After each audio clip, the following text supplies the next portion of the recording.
तो पिछले चैप्टर में देखा था कि ईवल आयन ने जीजी की बॉडी पे कब्जा कर रखा है और वो मोमो पे अटैक करने वाला होता है कि सही टाइम पे ओकरन आके उसे बचा लेता है। तो चलिए अब देखते हैं आगे क्या होता है।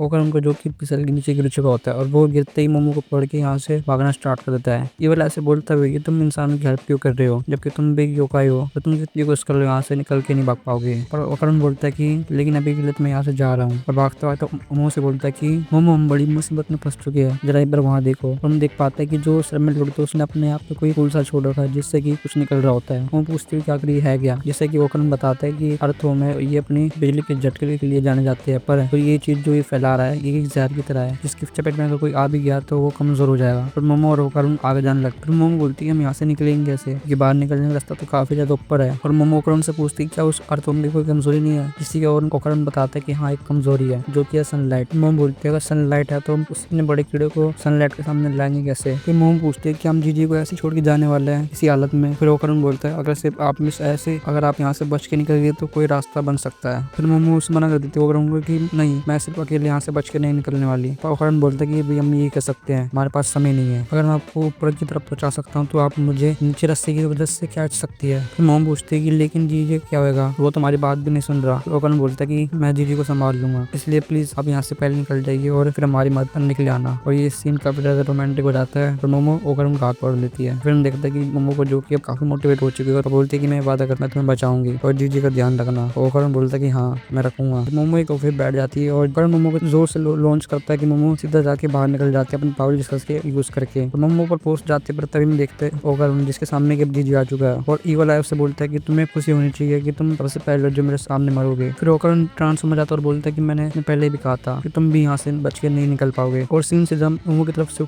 जो कि रस्सी ढूंढ रही होती है बस कुछ मिलता नहीं है, पर वो पर्दों का यूज करके रस्सी बनाने की कोशिश करती है और कर भी लेती है। पर जब वो रस्सी फेंकती है देख जो काफी छोटी बनती है जिससे कि ओकरन की कोई हेल्प नहीं हो पा रही होती है। मोमो काफी ज्यादा निराश हो जाती है और सोच नहीं पा रही होती है। फिर से एकदम से कुछ आइडिया आता है और वो सारे न्यूज़पेपर या फिर कोई भी ऐसे पेपर की होती है जो उसको इकट्ठा कर लेती है और उनमें आग लगाती है जिससे कि पूरे घर में आग लग जाती है। आग लगने के बाद मोमो जोर से चिल्लाती है कि यहाँ पे आग लग गई है और जोर जोर से लोगों को बुलाने लगती है और लोग आते भी है और इसी के साथ चैप्टर खत्म होता है। तो चलिए गाइस अब मिलते हैं आपको नेक्स्ट वीडियो में।